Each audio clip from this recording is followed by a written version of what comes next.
Hello guys and welcome back to Between the Ropes TV. Now I've got some breaking news for you in this video. For those of you who haven't been on social media, it's finally been announced. We got news last night. Eddie Hearn promised news was dropping today, and it has.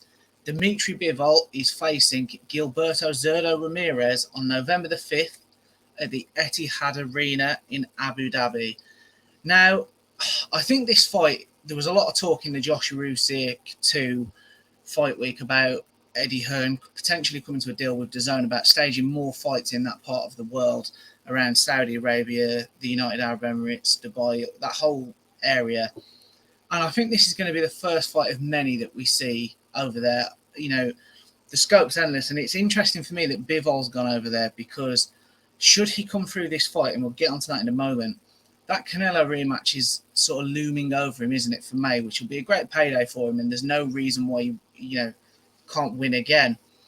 So I do wonder if they're testing the water slightly for Dmitry Bivol in that area of the world, see if he can sort of build his name over there to help generate some excitement for a potential May rematch. But this fight, as we all know, Eddie Hearn was desperately trying to make Dmitry Bivol versus Joshua Buatsi. Buatsi's well ranked with the WBA, so it made sense.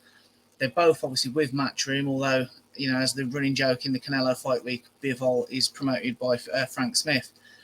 But the WBA threw a little bit of a curveball in and threw Ramirez in as the mandatory. And I will say, in fairness, although it's all on DAZN, Ramirez is promoted by Golden Boy. So fair play to Matchroom and Golden Boy for getting this deal made. It's not one of these that's dragged on for weeks, months, up to a year in negotiations, and fans get fed up. We've not had that delay with it. It's got done pretty quickly. But, Bivol's the boxer, isn't he? He's skillful. He's 20-0. Obviously, he's really high on confidence after that Canelo win. However, serious fans will have always argued the size would have been too much for Canelo to overcome. But now he's in there with Ramirez, who, 44-0, bit of a knockout artist. So I've always maintained, I did say it the other week in the preview of his last fight, that it's a somewhat padded record. And that's not knocking Ramirez. You can't blame Ramirez. I think Golden Boy are guilty on the Ramirez front and the Jaime Munguia front of padding those records out, getting them to 30, 40-0 before they're really even tested. But here's his chance. Here is the test. It's his world title fight. And I'm excited because, we always say, and we always like to keep the same energy on this channel, that just because they haven't performed at those levels doesn't mean they can't. So we could see an absolute barnstorming performance off Zurdo Ramirez that shocks the world. And, after Bivol's win against Canelo, we all said that win gave him the keys to the kingdom. Ramirez beats Bivol, hand those keys straight over. Ramirez is all of a sudden one of the biggest names in boxing. So it's also important that we don't forget the fights for the winner. Beterbiev was supposed to fight Anthony Yarde in October. A Beterbiev injury means that's gone into next year, early part of, hopefully. But that deal's all done. You've also then got Callum Smith now. He's just beat Matteo Bordelic to become the WBC mandatory. So he's going to be looking to enforce that against a Beterbiev Yarde winner again into next year.